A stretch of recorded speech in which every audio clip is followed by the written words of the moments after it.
কাজটা কি ঠিক হইলো? মেহেদী হাসান মিরাজের সাথে এই কাজটা কি করা ঠিক হইলো বাংলাদেশ বোর্ডের? কি লিফু না ফিফু? আপনি কি কাজটা ঠিক করছেন? সাইফুদ্দিনের সাথে এই কাজটা করা কি ঠিক হয়েছে? আপনি কি কারণে যে ওই যে তানভীর ইসলামকে দলে নিছেন মেহেদী হাসান মিরাজের বদলে? এটা কি আপনি কি পাগল না মাথার তার মানে আপনার সমস্যা আছে? আসলে বাংলাদেশ ক্রিকেট বোর্ডের মাথার সমস্যা আছে। বাংলাদেশ মানে ক্রিকেট টিম সিলেক্টর যারা আছে তারা আসলেই মনে হয় যে আজকে কি খেয়া যে মানে যে মানে টি-টোয়েন্টি বিশ্বকাপে দল ঘোষণা করছে আমার মাথা ধরে না। আমার মনে হয় না যে আপনারা কোনো মানুষের মধ্যে করেন, কারণ সাইফুদ্দিন লাস্ট 2 ম্যাচ একটু খারাপ করছে।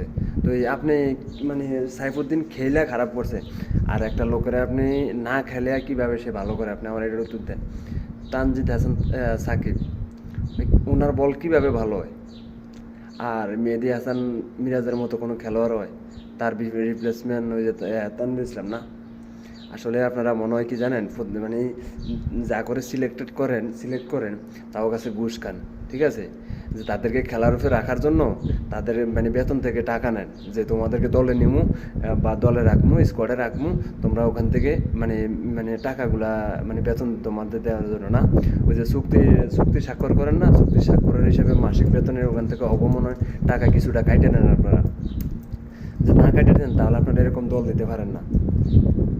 হ্যাঁ, আপনারা দেশের সাথে গাদ্দারি, তা আমি দেখতে আছি যে বাংলাদেশ ক্রিকেট বোর্ড বাংলাদেশে সবচেয়ে যদি কোনো রাজাকার থেকে থাকে তাহলে বাংলাদেশ ক্রিকেট বোর্ড সবচেয়ে বড় রাজাকার এখনকার জমানা, মানে আমার উচিতারই। কারণ আপনারা তো কোনো মানুষের মধ্যে পড়েন না, 18 কোটি মানুষের আবেগ নিয়ে আপনারা খেলা করেন। এই সমস্ত ফাইজলামি আলাপ পাইছেন, আপনারা যেটা পারবেন না এটা ছাড়িয়ে দেন। ওই যে অন্য যা পদ আছে, অন্য জায়গায় আছে, এখানে মাশরাফিরে দেন, নাহলে আরও যারা আছে আশরাফুলের দিলেও ভালো হইতো, যে লিফু না ফিফু। আপনারা কে বলছে এই পদে দিতে, আর আপনারা দিছে কে এই পদটা?